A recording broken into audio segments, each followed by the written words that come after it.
25 December পার হয়ে গেল, নতুন বছর চলে আসলো। পিকনিক হবে না তা কি কখনো হয়? লেটস সেলিব্রেট, আজকে আমাদের পিকনিক। সকাল রেডি হয়ে প্রতিরামে চলে আসলাম, আর এসে দেখি অমিত রিজু অলরেডি কিছু বাজার করে ফেলেছে। তো তারপরে আমিও গ্যাস ট্যাস ভরিয়ে নিয়ে কিছু বাজার নিয়ে রওনা দিলাম পিকনিক স্পটের উদ্দেশ্যে।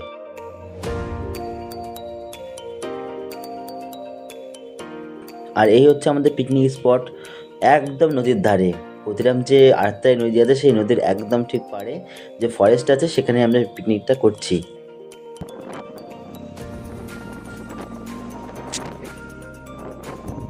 সত্যি খুব সুন্দর লোকেশন, পাশে নদী এবং নদীর পাশে ফরেস্ট, এত ভালো লাগে এই জায়গাটা আমাদের, কি বলবো। আমরা প্রায় প্রত্যেক বছর এখানে পিকনিক করি।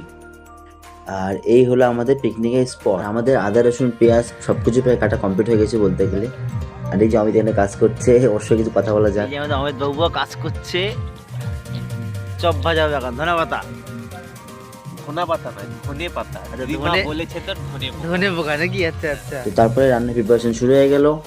প্রথমে কড়াইয়ে তেল দিয়ে নিলাম, আর প্রথমে আমরা আলুগুলোকে ভেজে নেব মাংস দেওয়ার জন্য। এই হচ্ছে আমাদের সমস্ত বন্ধুরা যারা আমরা পিকনিক করছি, সবাই প্রায় চলে এসেছে, আরও কয়েকজন বাকি আছে যদিও।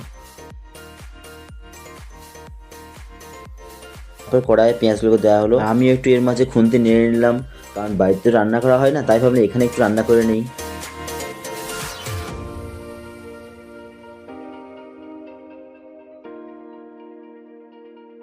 তারপরে মাংসগুলো কড়াইয়ের মধ্যে ছাড়া হলো, আর রান্না করতে সর্বজিৎ, ভাবলাম আমি একটু রান্না করি, একটু খুন্তি নাড়িয়ে নেই, তাই আমিও মাঝখানে একটু রান্না করেছিলাম।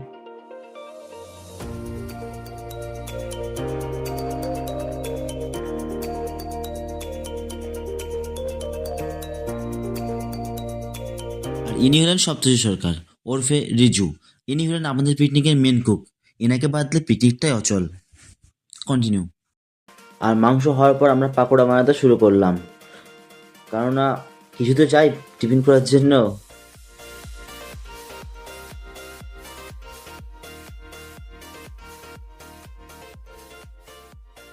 আর আমাদের পিকনিকে একটা জিনিস কমন, সবাই থালায় থালায় মাংস খাবেই।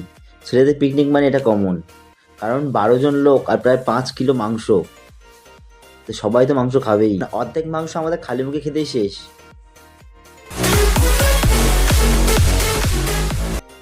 আমরা সকলে মিলে এখানে সত্যি খুব ভালো এনজয় করছি, দারুণ।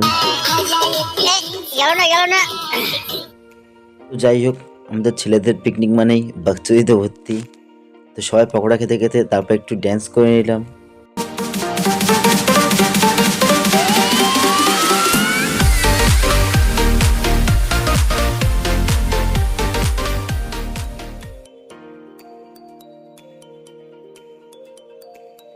আর এই হলো আমাদের পিকনিক স্পট, এই যে সামনে প্রতিরাম ব্রিজ, আর এখানে দাঁড়িয়ে আছে আমরা, এই যে আমাদের পিকনিক স্পট, এখানে আমরা পিকনিক করছি। সত্যি জায়গাটা খুব সুন্দর, তোমরা যারা আসোনি অবশ্যই একবার আসতে পারো।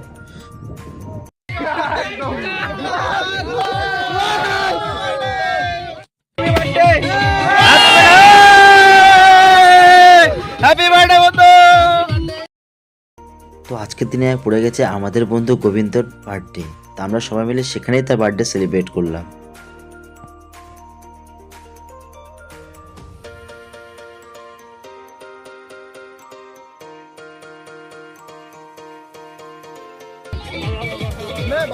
বন্ধু হাই বার্থডে বন্ধু। এই বন্ধু হাই।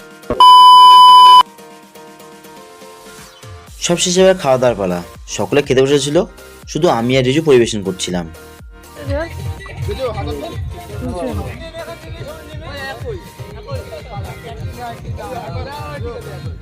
এ রেজু কি বলে, রান্নার ভালো হয়নি?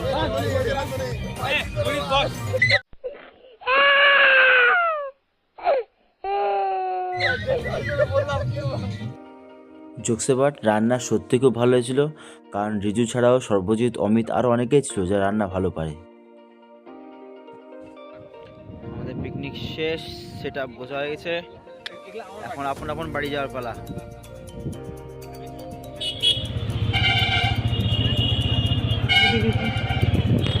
সবশেষে প্রতিরাম হয়ে ইয়ামিনকে ড্রপ করে আমি চলে আসলাম আমার বাড়িতে। তো আজকের মতো এই পর্যন্তই, দেখা হচ্ছে পরের ভিডিওতে।